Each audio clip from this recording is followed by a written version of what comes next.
What's up guys, I'm BTC, welcome back to the Respawn where I answer your questions. Today we're talking a new summer event, Overwatch Battle Pass, and more.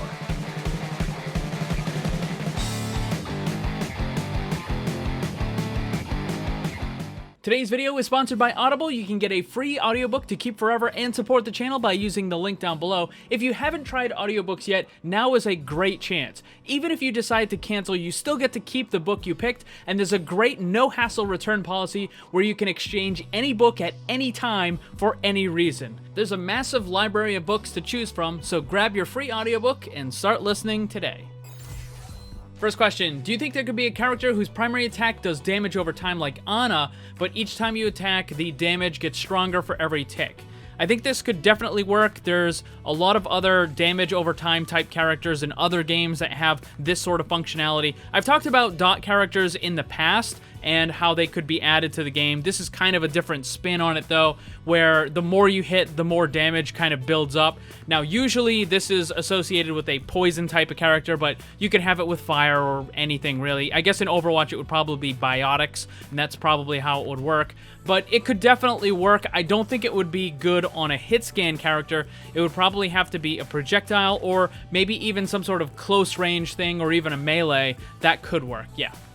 Next up, why can Sombra stop some passive abilities like Lucio, Genji, and Baptiste, but not others like Reaper and Brigitte? So the rule for this is that if you have to press any button other than your attack, then it can get shut down. So in the case of Lucio and Genji, you have to shut down their jump button, right? Like if they have to press it multiple times in order to stick to the wall or to double jump or whatever. And then for Baptiste, you have to crouch to kind of charge it and then you jump. So it disables those things.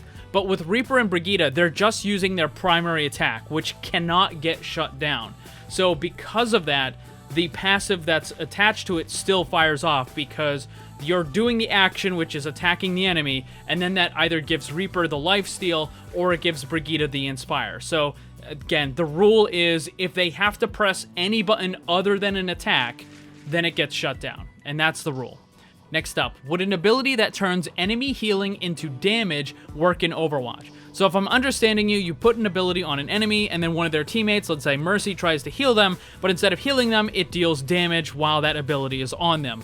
I've thought about this for some of my own hero concepts, but I think it's way too strong for a normal ability because it's essentially a 100% anti-heal and then some, right? So it's more than just an anti-heal because not only are you preventing them from getting healed, you're also giving them extra damage from their teammates, and it just seems like it would be way too strong. Now maybe you could have this as an ultimate that kind of shuts down the healing or reverses the healing in a particular area, then I think that could work, but it would have to be an ultimate. I can't see this working as a regular ability.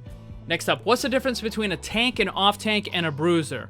Alright, the terminology used in Overwatch has been around for years and years and years in other games, but for some reason, the Overwatch player base has decided to corrupt and misuse a lot of that terminology. The correct definitions for those things are as follows. A tank is a high health character that provides consistent, reliable protection to their team and reduces incoming damage. An off-tank does the same thing, but to a lesser degree. They have usually a little less health or a little less protective abilities, but they make up for it with some sort of extra utility. The bruiser is a character with high health that primarily focuses on dealing damage, but might also have minor defensive abilities for their teammates that are usually very limited or short duration. So if we're going by the correct definitions, Overwatch doesn't actually have any off-tanks. It just has tanks and bruisers. And now a character like Zarya might be close to being an off-tank because she has her own bubble and then the projected bubble, but it's only a single target and it only lasts for 2 seconds. That doesn't meet the requirements of being a consistent, reliable, protective barrier for your teammates. So there really isn't any off-tanks. Now, does it matter that people are calling them off-tanks instead of bruisers? Not really. I mean, you should know the difference, and it's better if you know, but it's not going to change anything. Now, the only time this would actually matter is if they started adding legitimate off-tank characters that more appropriately fit the definition of that character role. Now, if you want to see what an off-tank would actually look like in Overwatch, you can check out my latest hero concept, which is Tarek, and that is what a proper off-tank would look like. Also, are you going to get the whole player base to stop saying off-tank and instead say bruiser? No, you're not going to. So, it is what it is. Next up, the Summer Games. What are the skins going to be? When is it going to happen? And are there going to be any big changes? So for the skins, I don't know, because I haven't done my predictions yet. I haven't even bothered to look at the checklist. But I probably should, because the next thing, when, it could happen anytime. They talked about moving the schedule around, and it's not going to be what you expected from previous years. So, I mean, they could start the Summer Games next week, or even this week, right? Like, it could happen anytime, pretty much. So we don't have any idea. But going by previous years, probably not going to help, probably not going to be accurate. Now, as far as any big changes, I do think there's probably going to be a new game mode. I don't think they're just going to have Lucio Ball, because this would, be the 4th year in a row, and I don't think that people would be very happy with that. I think the outrage and the outcry from that would be really, really bad for them, because, you know, it's just the same thing again and again and again. So I think there probably will be a new game mode. Next up, what are the best heroes for competitive deathmatch? Well, right now you're looking at the top 500 leaderboard, and you only want to pay attention to the characters on the leftmost icon because those are the main ones. The other two could have less than 10 seconds, so just ignore them. It doesn't even matter. The main one. So you're going to see several characters popping up again and again and again. You have Reaper, McCree, Roadhog, and Doomfist. Also, a little bit of Genji is going to be thrown in there as well, but those are the big ones that you want to use, and those are the most effective characters. Now, two of the heroes that are constantly getting complained about are going to be Moira and Brigitte. They're actually not very good in deathmatch at all. They're only good against people who don't really know what they're doing because they have very, very low burst damage. And you could do 90% of the damage to someone and someone walks by and they just kind of boop and take it out away from you. So you don't really want to use those characters. Those are the ones, look at the top 500. Those are the characters that you want to use. Next up. Do you still have any interest in Apex Legends, or is it not really worth your time anymore? So here's the issue. I was going to cover Apex Legends a little bit, and I started to. I made a couple of videos. But the problem is the game just kind of died really quick, fast, and in a hurry. And on top of that, I just don't really have the time necessary to devote to 2 different games. So I kind of wanted to, but the game just kind of like fell off the map a little bit, and also time kind of went a little bad for me, so it probably isn't going to be on my channel anymore. So if you were looking for Apex Legends, yeah, it's probably not going to happen. Next up, what do you think of the possibility of another Shambali monk character like Zenyatta? I think it's entirely possible. I'm not really sure what they would do, though, because, you know, they're supposed to be a kind of peaceful organization, so what are they going to do? Are they going to add another healer? I mean, they could add a tank, maybe. I don't know. I kind of, like, the idea of a DPS from that group doesn't quite fit. I don't know. Next up, will Overwatch 2 just be a campaign? I'm thinking it's going to be some sort of expansion rather than like a full sequel to the game.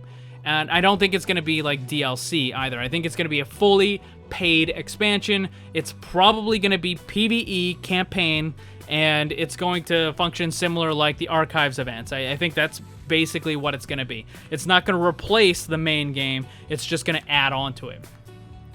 Would you do a Brigitte rework video? Yes, I've been working on it. I've been thinking about it. It all kind of depends on whether or not it goes to a 2-2-2 roll lock or if it stays open. I think the best solution is to work on it as if it's going to be 2-2-2, because it seems kind of pointless to rework the character into the setting we have now, only for it to eventually change into a 2-2-2 where it would have to be reworked again. So that doesn't make any sense. But yes, I am thinking about it and I'm kind of working on it. Next up. Do you think Ashe needs some changes, or is she fine? She definitely needs some changes. Now, this is another character I'm making a video about, and there are some issues with Ashe and why she's just really underperforming in a lot of categories. Now, it's not that the character is necessarily bad, it's just there's really no point in using her, right? Like, the other ones just do stuff better than she does. So I'll have a full video on that and some possible explainers and things coming soon. Next up, will Blizzard ever copy the Battle Pass trend and ditch loot boxes? It really depends, because there are some countries that have said that you can't have loot boxes anymore, or they're putting restrictions on them. I think as long as some of the big countries like the United States and big parts of Europe say that, you know, you can still have the loot boxes, that's fine, then I don't see them changing it. Only until, you know, once it starts cracking down and saying, no, we can't do this anymore, then will there be battle passes. I mean, they could possibly introduce it with Overwatch 2 with the, you know, the expansion thing, but I'm not really sure. I think they're making a good amount of money with the loot boxes, and I don't think they really want to change that. That's going to be all the questions for this week. Thank you to everyone who submitted one. Remember, I post the question card on the community tab of my YouTube channel every Saturday. So that's where you're going to be posting your questions. And once more, you can get that free audiobook from Audible. The link for that is down below. Thanks for watching, and if you'd like to see more, subscribe and hit that bell so you don't miss anything. Also, come hang out in my Discord server and my Twitch live stream. Special thanks to my Patreon supporters. If you'd like to see what kind of cool VIP rewards you can get, check the links down below. And remember, always blame the controller, because it's never your fault.